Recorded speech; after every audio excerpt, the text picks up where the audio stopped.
Hi hello అందరికీ నమస్తే. ఇంట్లోని చాలా ఈజీ ప్రాసెస్లో పిల్లలకి ఇష్టమైన స్పాంజ్ కేక్ అనేది మనమే చేసుకోవచ్చు. ఎటువంటి బ్లెండర్ అవసరం లేదు, అదేవిధంగా మైక్రోవేవ్ కూడా అవసరం లేదు. వితౌట్ ఓవెన్తోనే చాలా ఈజీ ప్రాసెస్లో చాలా స్పాంజీగా వస్తుంది, పర్ఫెక్ట్గా వస్తుందండి. ఇక్కడ నేనైతే ఒక 1/3 కప్ అనేది షుగర్ తీసుకుంటున్నాను. ఇలా షుగర్ని ఇక్కడ నేను బ్లెండర్ కాదు, జస్ట్ మిక్సీ జార్లోనే తీసుకుని చక్కగా ఇలా మెత్తటి పౌడర్ లాగా అయితే చేసేసుకున్నాను. ఇలా మెత్తటి పౌడర్ లాగా చేసుకున్న షుగర్లోనే ఇక్కడ 3 ఎగ్స్ దాకా తీసేసుకుంటున్నానండి. అంటే ఎంత క్వాంటిటీలో అయితే నేను షుగర్ తీసుకున్నానో అంత క్వాంటిటీలోనే నేను ఎగ్ సోనా అనేది తీసేసుకుని, మనం ఎగ్ సోనా గ్రైండ్ చేసేటప్పుడు ఎప్పుడైనా ఆపి గ్రైండ్ చేస్తే మనకి ఇలా నురగలాగా వస్తుంది. ఈ విధంగా గ్రైండ్ చేసుకున్న ఇక్కడ ఎగ్ సోనాని అయితే నేను ఇక్కడ ఒక బౌల్లోకి తీసేసుకుంటున్నాను. దీనిలోకి 1 కప్పు దాకా మైదా పిండి తీసేసుకుంటున్నానండి.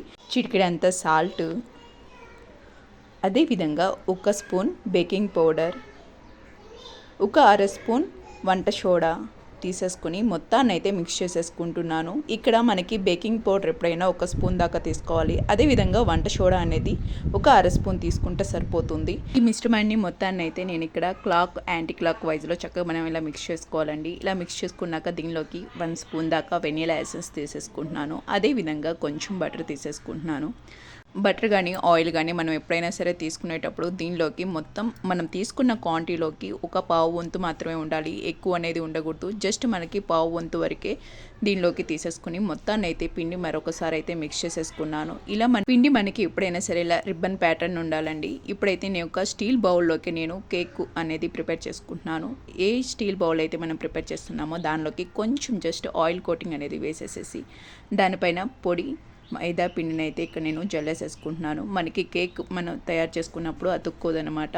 మనకి బటర్ పేపరే కంపల్సరీ అనేది అవసరం లేదు. జస్ట్ దీనిలో కూడా పర్ఫెక్ట్గా వస్తుంది. మనం ప్రిపేర్ చేసుకున్న మిశ్రమాన్ని అయితే దీనిలోకి అయితే తీసేసుకుంటున్నాను.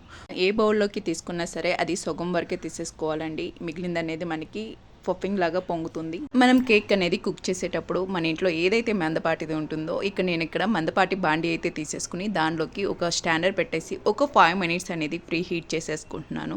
ఇలా మనం కేక్ ప్రిపేర్ చేసుకునేటప్పుడు హై ఫ్లేమ్లో 5 మినిట్స్ అనేది ప్రీ హీట్ చేసిన తర్వాత మాత్రమే మీడియం ఫ్లేమ్లో పెట్టేసేసుకుని చక్కగా మళ్ళీ కేక్ అనేది మనం మిక్స్ చేసుకున్న మిశ్రమాన్ని 20 మినిట్స్ చక్కగా మీడియం ఫ్లేమ్లో పెట్టేసేసుకుని కుక్ చేసుకుంటే మనం స్టిక్తో కానీ లేకపోతే నైఫ్తో కానీ ఇలా గుచ్చితే ఏమాత్రం అంటుకోకూడదు. ఇలా పిండి అంటుకోకపోతే కనుక కేక్ అనేది మనం ప్రిపేర్ అయిపోయినట్టే. ఇంకా స్టవ్ ఆఫ్ చేసుకుని ఒక 10 నిమిషాలు అనేది చల్లార్చుకున్న తర్వాత నైఫ్తో ఎడ్జెస్ అనేది ఇలా కవర్ చేస్తూ చక్కగా ఇలా కట్ చేసినట్టు మనం చేస్తే కనుక మళ్ళీ రివర్స్ బోర్లు ఇచ్చేసేసి ఈ విధంగా ట్యాపింగ్ చేస్తే చక్కగా మనకి కేక్ అనేది బ్యాక్ సైడ్ కానీ ఫ్రంట్ సైడ్ కానీ ఏమాత్రం ఇరగదండి. పర్ఫెక్ట్గా మనకి స్పాంజ్ కేక్ అనేది మన ఇంట్లోనే చాలా ఈజీ ప్రాసెస్లో చాలా ఈజీగా చేసేసుకోవచ్చు అండి. ఇంకా ఎసెన్స్ అనేది యూస్ చేయకోకుండా చక్కగా యాలకుల పౌడర్ కూడా యూస్ చేసి చక్కగా పిల్లలకి హెల్తీగా అనేది పెట్టవచ్చు. మీరు డెఫినెట్గా ట్రై చేసి మీకు ఏ విధంగా వచ్చిందో నాకైతే కామెంట్ చేయండి. Thanks for watching. Thank you so much.